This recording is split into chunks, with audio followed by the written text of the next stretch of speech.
Hey guys, um, thank you for forgiving me of not popping on yesterday. My kids, with all of them home, it's been a little bit more of a struggle getting them all quiet in all four places down for nap time. And my 2-year-old was just not having it, period. So I had to go in there and try to lay down with him to get him to take a nap, and it just didn't work out. Okay, so anyways, thank you. I am on today to do the Facebook Live. So I want to talk about one thing which drives me the biggest bonkers about food storage. First off, if you're on here watching replays, hit replay, tell me, let me know so I can say hello, and also let me know what questions you have, and I will answer them at the end of the video. So the biggest thing that drives me bonkers about food storage, and it might drive you bonkers too, is rotation. I feel like it is so hard to always keep my food storage rotated. I mean, I've got number 10 cans, I've got regular cans, I've got packages, I've got buckets, and it's just really, really hard to keep it all rotated. Raise your hand if you're with me, because it's taken me years to try to get a system in place, and even then, sometimes I slack on it, and I shouldn't be. But in order for food to be rotated, it means you have to be using it, and it means you need to be buying it to replenish it, right? So that's how you rotate it. Take it off the shelf, you use it, you buy another one and put on, and that's the rotation process. But in order to do that, you've actually got to have food to rotate your food storage. So all these problems are popping up, and how do you use food storage? How do you rotate food storage? I can't afford food storage, so how do I even buy food storage to rotate, and that type of thing. So I wanted to give you a few things to have in place for your food storage. I have notes on the side, and that's why I'm bouncing back and forth, because I can't remember it all, but so much going on with homeschooling. So rotation can be hard, and this is why you actually want to have a system in place.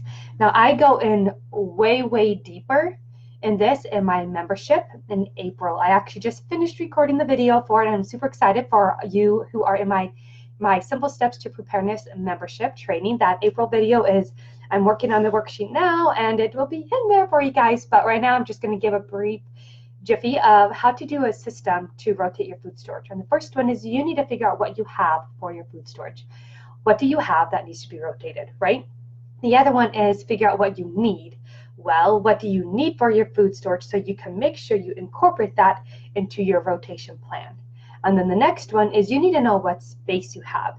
It's really hard to rotate your food storage if it's all boxed, packed up tight into your closet. There's no way that stuff is getting rotated. So you need to know what space you have so that you can actually plan on what food will go where, and make sure you have containers and stuff that will make it easier to rotate for you. And then the last one is you need to figure out what space you actually need for your food storage, okay? So a lot of you guys are like, I don't even have money for food storage, and the other half of you are like, I don't have space for food storage. But I really want to challenge you to look, if you created a food storage plan, you know what you're going to eat for breakfast for 7 days, what you're going to eat for lunch, what you're going to eat for dinner for 7 days, and you say, okay, this is a week's supply of food storage, this is everything I need, you might realize that it's actually not that much space that you need.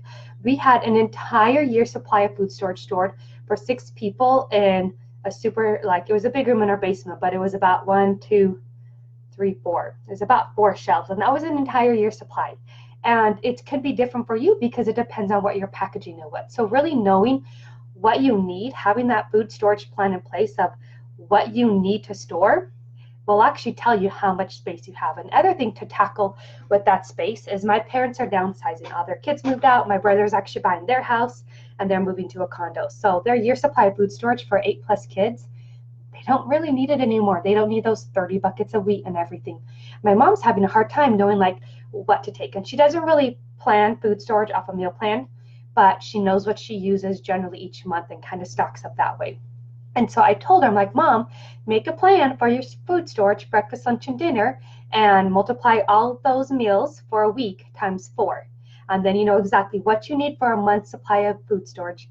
Store it, and then you can see if you actually have space for more or not.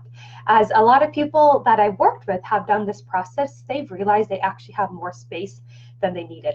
I had it when we moved into this house. We don't have a great big basement room to store all our food storage in, like in Nebraska.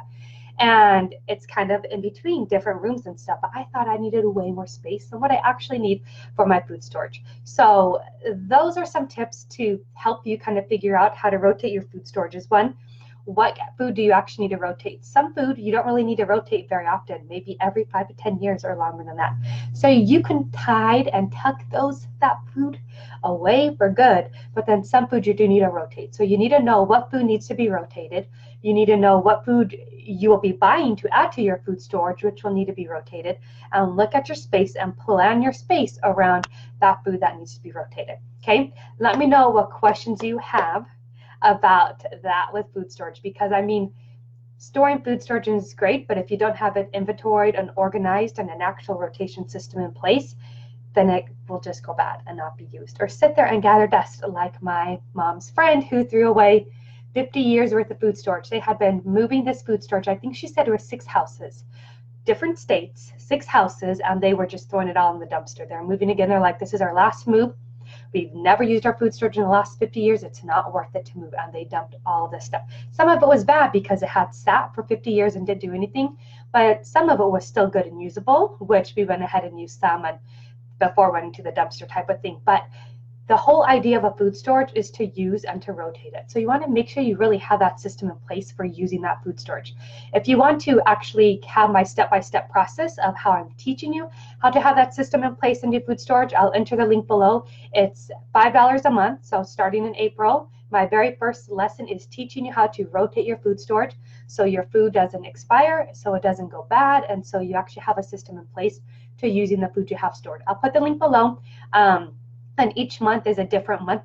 Each month is a different topic that you guys get to pick and take a survey of what I'm going to train you each month on. And you have a worksheet, a cheat sheet, and you have 1 to 2 hours of project that month with my video, and you work on it. So each month you actually have a specific step of something that's going to get you 1 step closer to being prepared. And that's why I call it Simple Steps to Preparedness. So I will enter that link below. Let me know what questions you have. Let me know. I'd love to hear what tips and tricks you guys have for rotating your food storage, okay? I love to put dates with my permanent marker on all of my items, because if I happen to not be in a good habit of putting the bad stuff in the back or the new stuff in the back, then I can still go through and reorganize it quickly or kind of dig through and find what I need. So let me know what tips you have about rotating your food storage. Let me know what questions you have. I will enter the link to my membership before, and yeah, let me know. I will chat with you guys next week. As always, continue to comment in the group, post whatever questions you have. I am here to help you become more prepared, okay? Talk to you guys later.